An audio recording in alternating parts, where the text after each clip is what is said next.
अब आप ideal public coaching में पवन सर से प्रेजेंट इंडिफिनिट के वाक्यों में अभी तक आप पढ़े अफर्मेटिव, निगेटिव, अब आप पढ़ेंगे interrogative sentence. Interrogative sentence means प्रश्नवाचक वाक्य।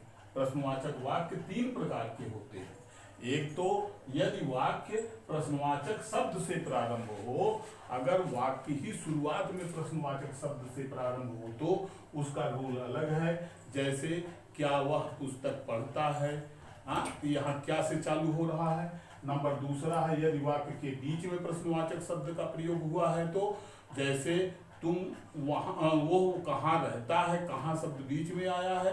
तुम्हें कौन पढ़ाता है, कौन शब्द बीच में आया है। कभी कभी वाक्य जो है प्रश्नवाचक और नकारात्मक दोनों होते हैं। जैसे क्या तुम स्कूल नहीं जाते हो, तो यहाँ प्रश्न भी कर रहा है और नकारात्मक नहिकार भी रहा है। इस तरह से वाक्य तीन प्रकार से, सबके अलग अलग नियम लिखे हुए हैं।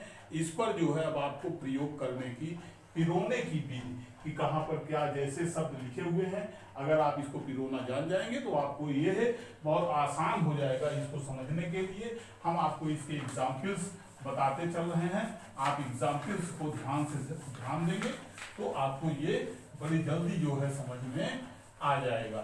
जैसे पहला, यदि वाक्य जो है प्रश्नवाचक शब्द से प्रारंभ हुआ है, प्रश्नवाचक शब्द से प्रारंभ होने के लिए जैसे एक एग्जाम्पल आप ले लीजिए नंबर 1, जैसे क्या वे बाजार में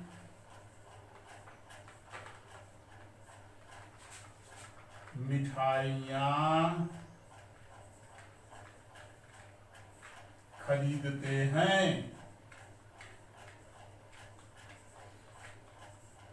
और यहाँ क्वेश्चन मार्क, तो क्या वर्ड जो है क्या शब्द से चालू हुआ है, यदि प्रश्नवाचक शब्द से चालू हुआ है। इसलिए अब यहाँ पर सबसे पहले देखिए इस नियम के अनुसार, चूंकि प्लूरल नंबर का वाक्य है इसलिए क्या की अंग्रेजी यहाँ क्या हो जाएगी, डू। क्या हो जाएगी, डू। फिर क्या, दे माने वे, डू दे, फिर वर्ब का प्रयोग होगा by, BUY, do they by. क्या खरीदते हैं, मिठाइयां, द स्वीट्स। कहां पर, मार्केट में, इन द मार्केट। और यह लिखने के बाद आप तुरंत क्वेश्चन मार्क भी लगाएंगे, प्लस क्वेश्चन मार्क भी सूत्र में लिखा हुआ है। तो अगर क्वेश्चन मार्क नहीं लगाएंगे तो नंबर कट जाते हैं। इसका दूसरा नियम, यदि वाक्य के बीच में प्रश्नवाचक शब्द आया है तो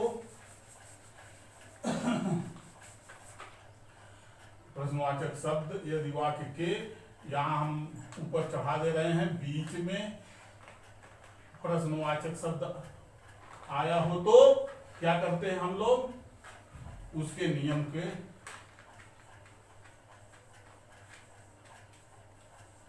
उसका नियम यह है कि उस शब्द की अंग्रेजी सबसे पहले लिखते हैं। जैसे तुम उस शहर में कहाँ रहते हो, कहाँ रहते हो। तो देख रहे हैं यहाँ जो है वाक्य के बीच में कहाँ शब्द का प्रयोग हुआ है, प्रश्नवाचक शब्द का प्रयोग हुआ है। इसलिए सबसे पहले इसी शब्द की अंग्रेजी लिखते हैं। जैसे कहाँ की अंग्रेजी क्या होती है, वेयर, WHERE, वेयर। और तुम के लिए डू का प्रयोग पहले होगा, वेयर डू यू। फिर रहते हैं, लिव, उस शहर में, इन दैट टाउन या in that city, in that city. ये क्वेश्चन मार्क। इस तरह से तो ये जो है आपका प्रश्नवाचक, उस वो है जो वाक्य के बीच में अगर प्रश्नवाचक शब्द का प्रयोग हुआ है तो आपको इस तरह से अंग्रेजी एक एक शब्द पर पिरो देना है। अब एक नियम और है इसमें इंट्रोगेटिव का, यदि वाक्य प्रश्नवाचक और नकारात्मक दोनों हो, जैसे एग्जाम्पल में आप देखिए, जैसे वे तुम्हें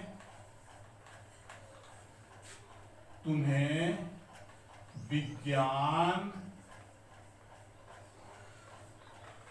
क्यों नहीं पढ़ाते हैं, क्यों नहीं पढ़ाते हैं। ये वे तुम्हें अंग्रेजी क्यों नहीं पढ़ाते हैं। देखिए यहाँ क्यों का भी प्रयोग हुआ है और नहीं का भी प्रयोग हुआ है।